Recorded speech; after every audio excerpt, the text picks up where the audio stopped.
Let's talk about a nationwide abortion ban. I had this whole video filmed and edited and ready to post, and then I heard something this morning that actually drove my whole point home. So I'm recording the whole thing again to add that to this video. So no matter where you stand on the abortion conversation, the prospect of a nationwide abortion ban should worry you because it sets a really disturbing precedent. Let's start with a little history lesson first. One of Ruth Bader, sorry, that's my ducks quacking. One of Ruth Bader Ginsburg's first big cases was defending a woman who was in the military and became pregnant. She was 25 years old and she wanted to keep the pregnancy. Back in the early 1970s, the military gave women in this situation two choices: to resign their position or to abort their pregnancy.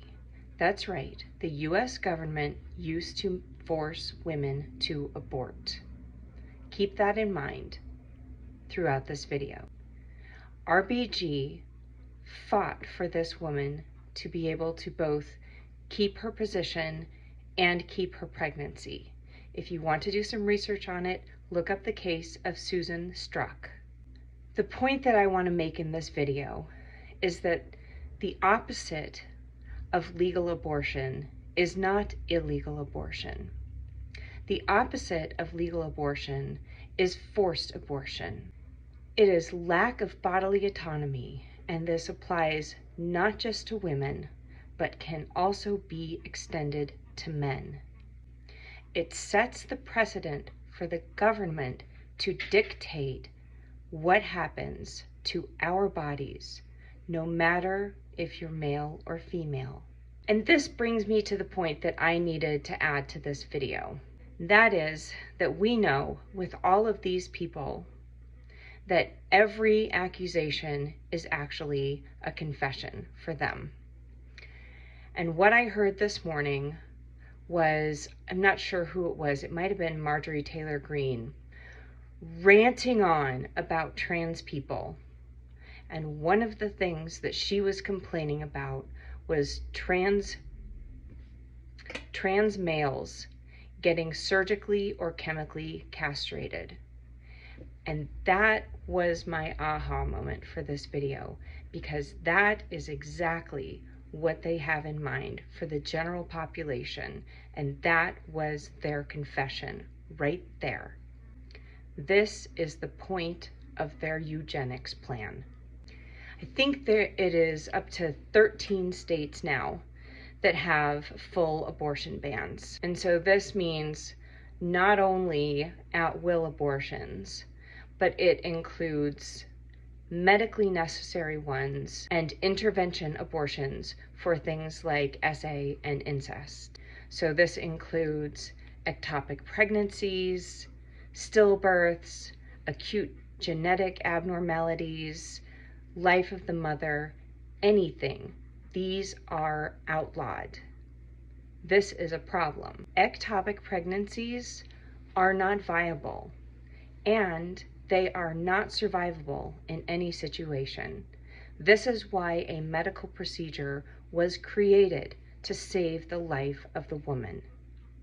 Stillbirths, obviously not viable.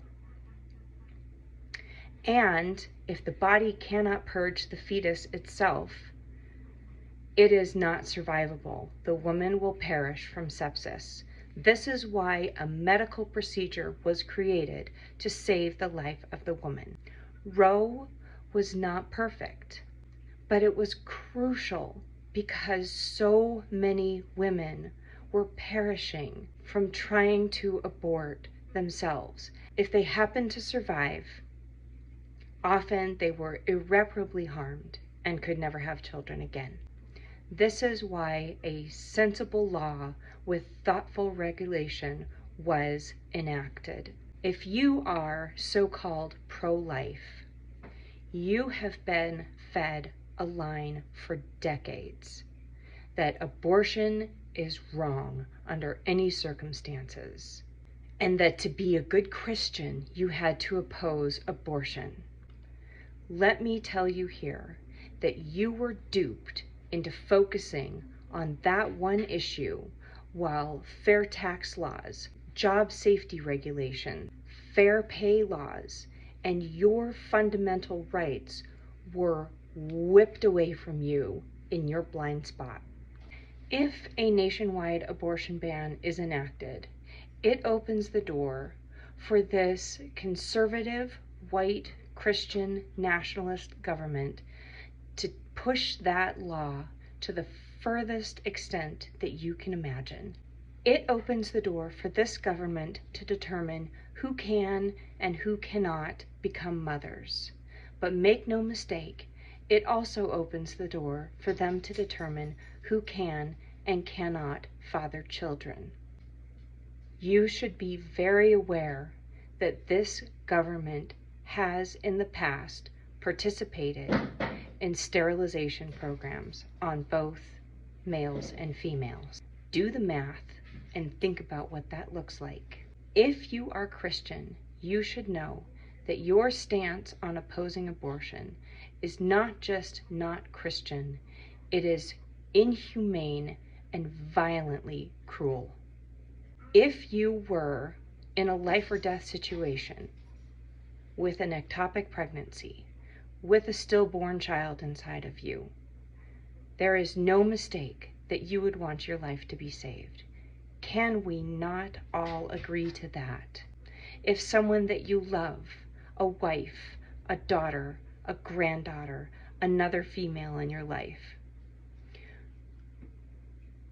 were facing an ectopic pregnancy, can we all agree that you would want her life to be saved?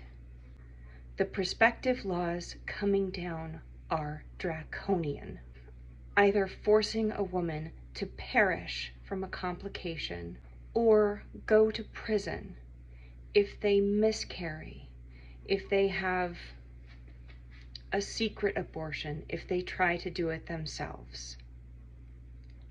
They are looking at tracking women's cycles right now, and they are turning in women and doctors who miscarry or who abort in other states. Let's be very clear about this.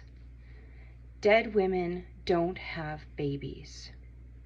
Irreparably harmed women don't have babies. Imprisoned women don't have babies.